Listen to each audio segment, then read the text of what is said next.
Good morning students. कक्षा 10 की हमारे विज्ञान विषय में पार्ट 3 जो रसायन विज्ञान का पार्ट है, धातु और अधातु, इसको मैं पढ़ा रहा था। ठीक है, कल मैंने जो है उसमें आपको आयनिक यौगिकों के गुणधर्म और आयनिक यौगिकों के नाम, सूत्र और उनमें उपस्थित जो आयन होते हैं इनके बारे में पढ़ाया था। ठीक है, आज हम जो है अपनी इस वीडियो में भर्जन, निस्तापन और थर्मेट अभिक्रिया, इन तीनों को जानेंगे।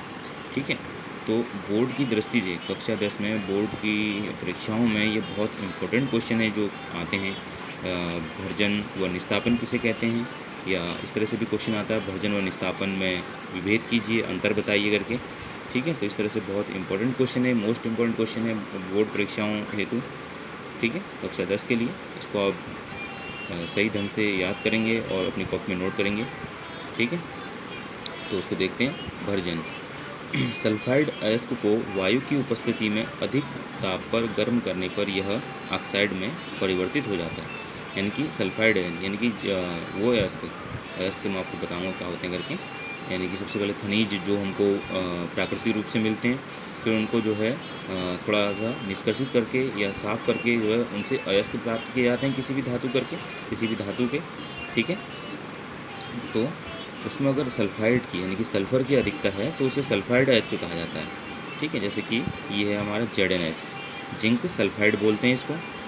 ठीक है, जिंक सल्फाइड हुआ ये ZnS। तो इसमें सल्फाइड अयस्क की, सल्फाइड जो यानी सल्फ़र की अधिकता है तो इसे सल्फाइड अयस्क बोला जाएगा। ठीक है, तो सल्फाइड अयस्क को वायु की उपस्थिति में अधिक ताप पर गर्म करने पर, तो वायु की उपस्थिति में यानी कि ऑक्सीजन की उपस्थिति में इसको अधिक ताप में गर्म किया जा रहा है। गर्म करने पर यह जो है ऑक्साइड में परिवर्तित हो जा रहा है, यानी कि धातु के ऑक्साइड में। यानी कि जिंक धातु है तो उसका ऑक्साइड यानी कि O उसके साथ जुड़ जा रहा है, ऑक्सीजन का अणु जुड़ जा रहा है, तो ये क्या हो गया, जिंक ऑक्साइड हो गया। और जो उसमें अशुद्धि थी सल्फाइड के रूप में, वो अलग से SO2 सल्फर डाइऑक्साइड के रूप में बाहर निकल जा रही है, तो इसे ही कहा जाता है भर्जन। ठीक है, जो धातुओं को निष्कर्षित करने के पश्चात जो है हमें प्राप्त होता है। ठीक है, तो इसे कहा जाएगा क्या, भर्जन कहा जाएगा। जैसे इसमें आप अभिक्रिया में देख पा रहे होंगे, जिंक सल्फाइड को ऑक्सीजन की उपस्थिति में गर्म करने पर जिंक ऑक्साइड और सल्फर डाइऑक्साइड प्राप्त हो रहे हैं। सल्फर डाइऑक्साइड अशुद्धि है जो उससे बाहर निकल जा रही है और वो क्या बन जा रहा है, जिंक ऑक्साइड बन जाता है। ठीक है, तो इस प्रक्रिया को कहा जाता है भर्जन। ठीक है, अब हम जानते हैं निस्तापन किसे कहते हैं करके। कार्बोनेट अयस्क को सीमित वायु में अधिक ताप पर गर्म करने से यह ऑक्साइड में परिवर्तित हो जाता है। तो यहाँ भी जो है धातु के ऑक्साइड में परिवर्तित किया जा रहा है, लेकिन उसमें अशुद्धि क्या थी, भर्जन में सल्फाइड अशुद्धि थी जिसको बाहर कर रहे थे हम, और इसमें क्या है, अशुद्धि कार्बोनेट है। तो कार्बोनेट को जो है अलग किया जा रहा है धातु से। ठीक है, तो इसे कहा जाएगा क्या, निस्तापन कहा जाएगा। जैसे कि कार्बोनेट अयस्क को, तो अयस्क क्या हुआ, जिंक का अयस्क है जिंक कार्बोनेट। ठीक है, तो इसको जो है सीमित वायु में, यानी कि वायु यहाँ पर दर्शाई नहीं गई है, तो अधिक ताप पर गर्म करने पर जब इसको गर्म किया जाएगा तो यह ZnO और CO2 यानी कि कार्बन डाइऑक्साइड के रूप में इसकी अशुद्धि अलग हो गई है इससे।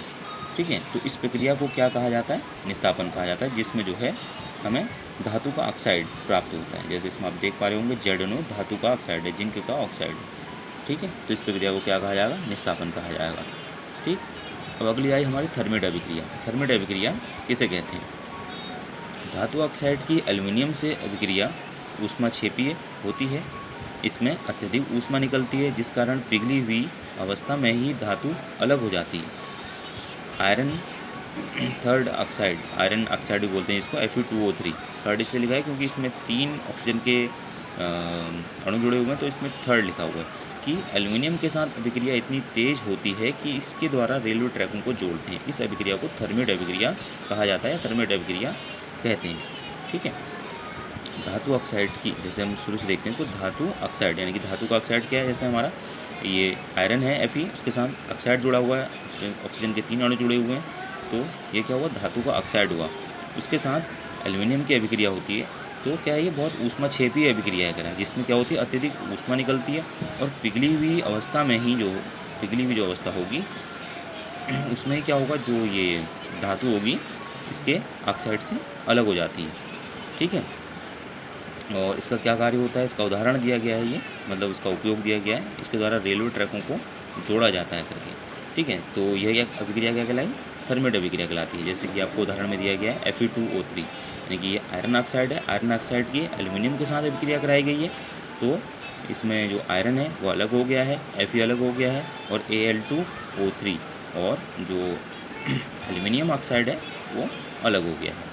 ठीक है, तो यह अभिक्रिया कहलाएगी आपकी थर्मेट अभिक्रिया। ठीक, तो इस तरह से जो है तीनों ये बोर्ड की दृष्टि से आपके इम्पोर्टेंट जो है नोट्स हैं, इनको आप अपनी कॉपी पे अच्छी तरह से नोट कीजिएगा, इनको याद कीजिएगा। भर्जन और निस्तापन ये तो मोस्ट इम्पोर्टेंट है, और थर्मेट भी जो है इम्पोर्टेंट है बोर्ड की दृष्टि से। इन तीनों को जो है अपनी आप फेयर कॉपी में कक्षा कार्य की नोट कीजिएगा।